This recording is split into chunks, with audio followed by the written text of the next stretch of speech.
It started as a faint echo, something so subtle that I almost didn't notice it. I was in the middle of a routine work call, pacing around my living room, when I heard it for the first time. I had just ended the call with a simple, "Talk to you later," when a second voice, distant yet clear, repeated my words exactly. "Talk to you later." I froze, the hairs on the back of my neck standing up. I live alone, and it was the middle of the day. The voice wasn't coming from my phone, and there was no one else in the house. I convinced myself it was just my mind playing tricks, maybe some odd echo from the call. But deep down, I knew something wasn't right. Over the next few days, the voice became more persistent. It wasn't just repeating things I said out loud. It began mimicking my thoughts too. I would think something as simple as, "I need to go to the store." And there it was, a soft whisper, echoing in the back of my mind. I need to go to the store. It was like someone, or something, was inside my head, mocking me. At first I tried to ignore it, hoping it would go away, but it only grew louder, more insistent. The voice was always there no matter what I did, repeating every word, every thought. It was driving me mad. I stopped talking to people, terrified they might hear it too. I even began to doubt my own sanity, wondering if I was losing my mind.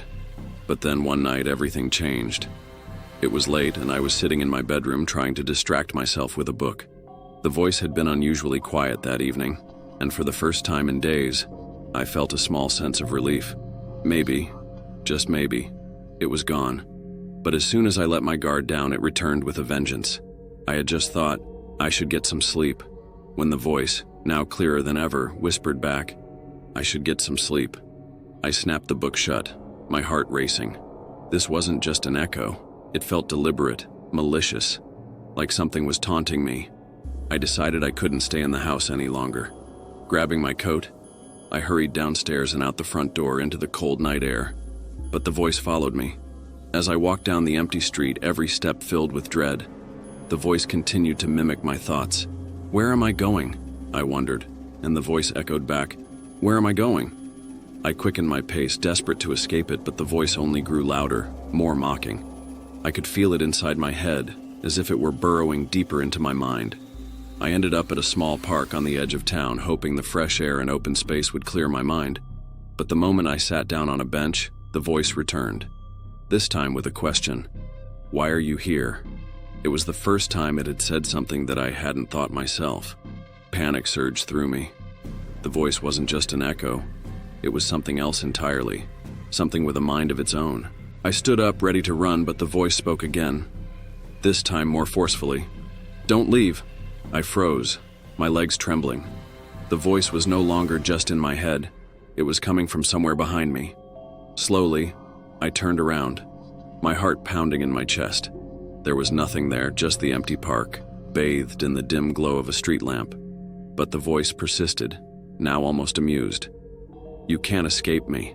I began to run, my breath coming in short, frantic gasps. The voice followed me, growing louder, more sinister with every step. "Run all you want," it sneered. "I'm always with you." I didn't stop running until I reached my house, slamming the door shut behind me. But as I leaned against the door, trying to catch my breath, I realized that I hadn't escaped. The voice was still there, whispering in my ear, "You can't run from me." I sank to the floor, tears streaming down my face. I didn't know what to do, how to make it stop. The voice had taken over every part of my life, every thought, every word. It was relentless, cruel, and there was no way to shut it out. Then, as I sat there, trembling with fear, the voice asked a new question, one that sent a chill through my entire body. "Why don't you let me in?" I didn't understand what it meant at first, but then the voice began to change. It no longer echoed my thoughts. Instead, it started planting new ones, dark and twisted. It whispered terrible things, things I would never think on my own. "Let me in," it insisted, over and over again. "Let me in." I tried to fight it, but the voice was too strong. It was no longer just an echo. It had become a part of me, a presence that I couldn't ignore or escape. And as the days turned into weeks, I felt myself slipping away, losing control to the voice that had taken over my mind. Now I can barely tell where my thoughts end and the voice begins. It's always there, lurking in the shadows of my mind, waiting for the moment when I finally give in. I don't know how much longer I can hold out. The voice is winning, and soon, it will have me completely. If you ever hear a voice repeating your thoughts, don't ignore it. Don't let it in, because once it takes hold, there's no escaping it. And if you're already hearing it, it may be too late. Did this story send chills down your spine? Don't forget to like, share, and subscribe for more terrifying tales. And let me know in the comments, what would you do if a voice started repeating everything you say? It was an old house, the kind you see in horror movies. Tall, with creaky wooden floors and windows that seemed to always rattle, no matter the weather. I inherited it from my grandparents after they passed away. My parents didn't want anything to do with it, so I took it over, figuring it would be a good place to start fresh. I never believed in ghosts or curses, so the house's eerie reputation didn't bother me. At least, not at first. The first few days were uneventful. I spent most of my time cleaning and unpacking. The house was large, with 3 floors and a basement. The basement door was strange, though. It was located at the end of a narrow hallway on the first floor, hidden behind a heavy, dark curtain. The door itself was old and scratched, with a rusted handle that looked like it hadn't been turned in decades. Something about it unsettled me, but I brushed it off as just being a little spooked by the new place. One night while I was in bed, I heard a noise coming from the hallway. It sounded like soft tapping, almost like footsteps. I tried to convince myself it was just the house settling or the wind, but the sound persisted. Slowly, I got up and followed the noise. It led me to the basement door. I stood there staring at the door, feeling a growing sense of dread. The tapping continued, this time louder, coming from the other side of the door. My hand hovered over the handle, but I couldn't bring myself to open it. Instead, I backed away, telling myself I was being ridiculous. I returned to bed, but sleep didn't come easily. The sound of tapping echoed in my mind, long after it had stopped. The next day, I couldn't shake the feeling that something was wrong with the house. I tried to ignore the basement door, but it seemed like every time I passed by, I could hear faint noises coming from behind it. Whispers, shuffling, things that didn't make any sense. I started to feel like I was being watched, even when I was alone. A few nights later, the tapping returned, this time more insistent. It was as if someone, or something, was knocking on the door, demanding to be let out. I knew I had to do something.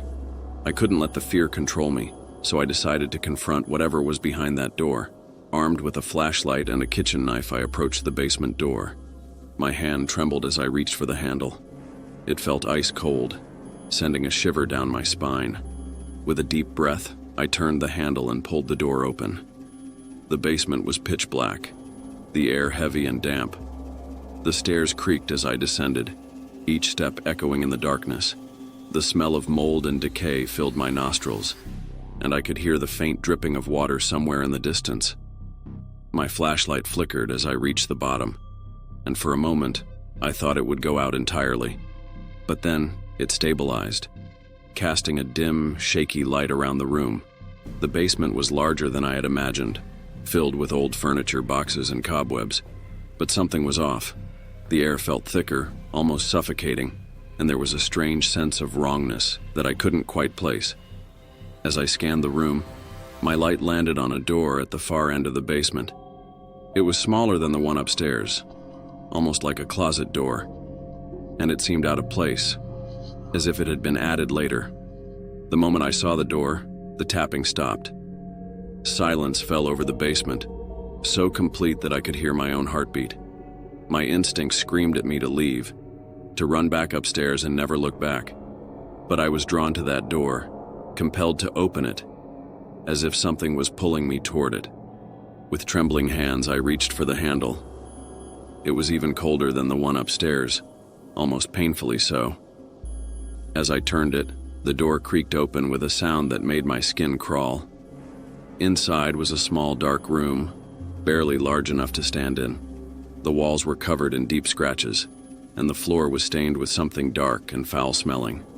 At first, I saw nothing, but then out of the corner of my eye, I noticed a shadow moving. I swung the flashlight around, but the beam flickered and died, plunging the room into darkness.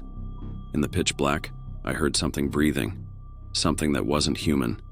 Panic surged through me and I stumbled back, slamming the door shut. The breathing grew louder, more frantic, and I realized with horror that it wasn't coming from inside the room anymore. It was behind me.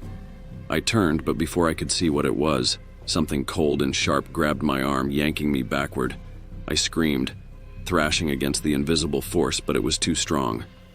I felt myself being pulled back toward the door, into the small, nightmarish room. The last thing I saw before the door slammed shut behind me was a pair of glowing eyes, watching me from the darkness. When I woke up, I was lying on the cold basement floor, the door to the small room sealed shut. My flashlight was dead, and my arm was covered in scratches, as if I'd been clawed by something. I scrambled to my feet and ran upstairs, slamming the basement door behind me. I locked it, barricaded it, and swore I would never go down there again. But even now, I can still hear it. The tapping, the whispers, the sound of something moving in the darkness. The basement door may be locked, but I know it won't hold forever. And when it finally opens, I'm terrified of what will come out. Did this story keep you on the edge of your seat? If you're brave enough for more, hit that like button and subscribe for more chilling tales. And tell me in the comments, what would you do if you found a door that leads to a nightmare?